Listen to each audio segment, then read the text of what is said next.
menghayal setiap saat, keinginan silih berganti, waktu berganti zaman, ternyata malah menginginkan mungguhing hirup di dunia ngan sakadar wawayangan,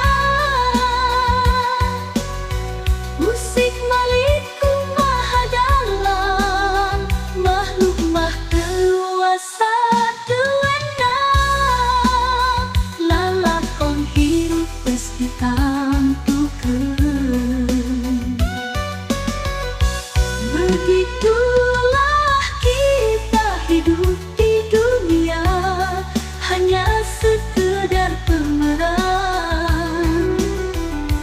Gerak-geriknya tergantung sutradara, makhluk tiada daya upaya, ceritanya sudah ditentukan.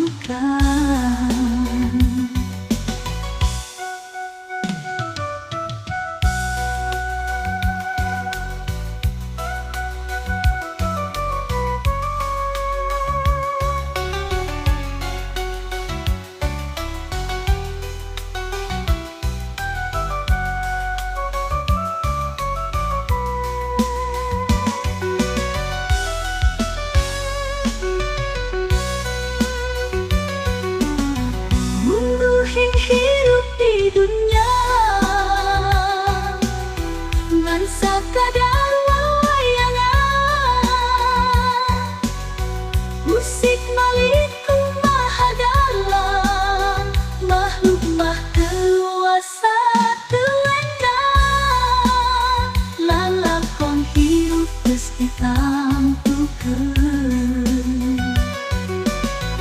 Begitulah kita hidup di dunia, hanya sekedar